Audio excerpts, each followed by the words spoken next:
Vamos a empezar con una pregunta sencilla. Imagina que alguien con autoridad te pide que hagas algo que sabes que está mal. Algo que crees que puede hacer daño a otra persona. ¿Hasta dónde estarías dispuesto a llegar? ¿Dirías que no? La mayoría responde rápido, no, porque hay límites que no se cruzan. Obedecer normas es una cosa y otra muy distinta es hacer daño. Y precisamente de esa seguridad fue sobre lo que trabajó Stanley Milgram, poniendo la prueba a principios de los años 60. Milgram no quería señalar a nadie ni demostrar que la gente fuera mala. Su interés era otro. Era una época marcada por la Segunda Guerra Mundial y por los juicios de Nuremberg, donde muchos responsables de crímenes terribles se defendieron diciendo que solo obedecían órdenes. Milgram se preguntó si eso era una excusa o si en determinadas circunstancias personas normales podían acabar obedeciendo órdenes injustas sin sentirse plenamente responsables de lo que hacían. Os contamos esto y mucho más a continuación.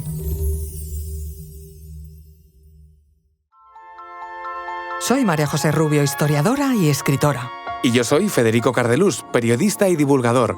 Y esto es Despierta tu curiosidad, un podcast diario sobre historias insólitas de National Geographic. Y recuerda, más curiosidades en el canal de National Geographic y en Disney+.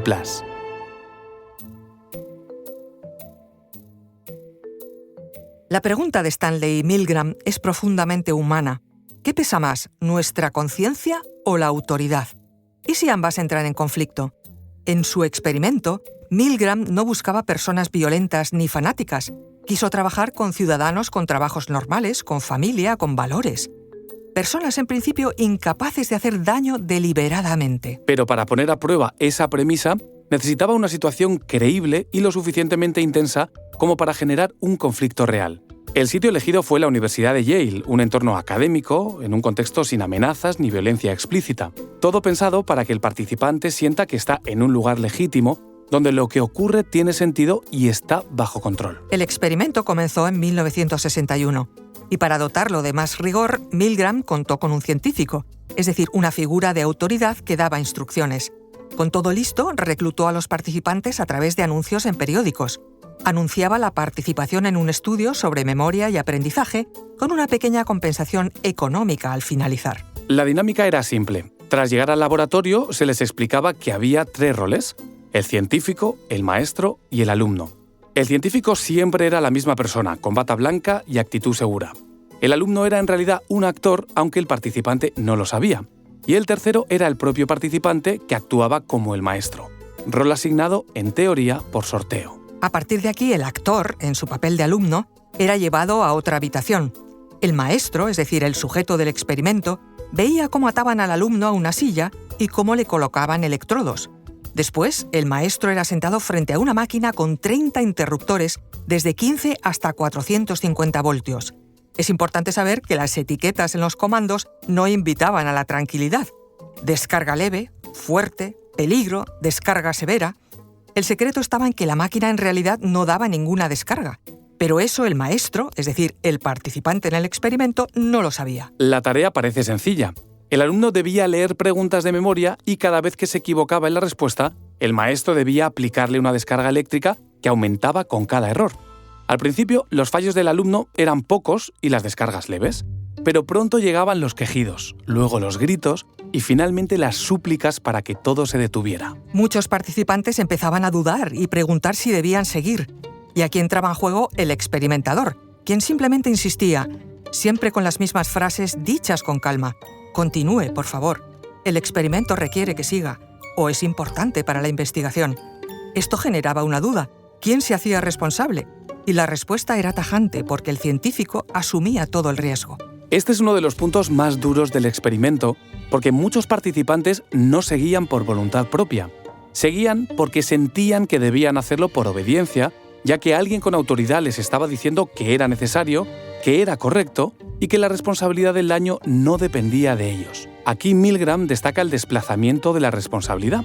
Es decir, cuando sentimos que otro decide por nosotros, nuestra conciencia queda en segundo plano.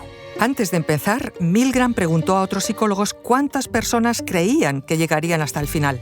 La mayoría pensaba que solo una minoría muy pequeña lo haría, pero la realidad fue otra. Todos llegaron al menos hasta los 300 voltios y alrededor del 65% llegó hasta los 450 voltios, el máximo. No había un perfil claro, ni por edad, ni por nivel educativo, ni por clase social. Eran personas normales que en una situación concreta obedecieron órdenes. Y ese es el verdadero impacto del experimento, que el resultado y las conclusiones nos señalan a todos. El experimento no estuvo exento de polémica y fue duramente criticado, sobre todo por el nivel de estrés al que se sometió a los participantes.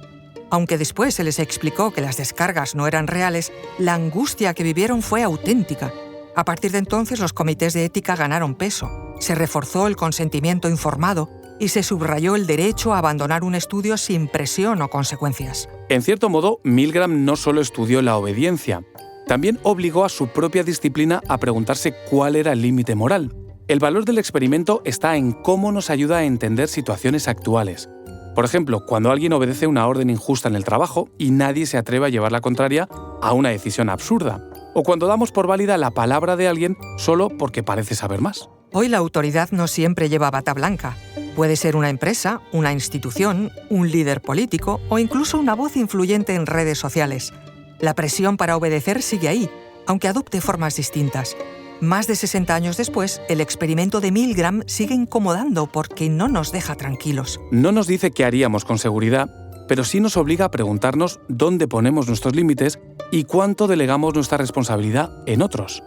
Y esa pregunta, probablemente, sigue siendo tan necesaria hoy como entonces. Recuerda que Despierta tu Curiosidad es un podcast diario sobre historias insólitas de National Geographic. Disfruta de más curiosidades en el canal de National Geographic en Disney+. Y no olvides compartir el podcast si has disfrutado con nuestras historias.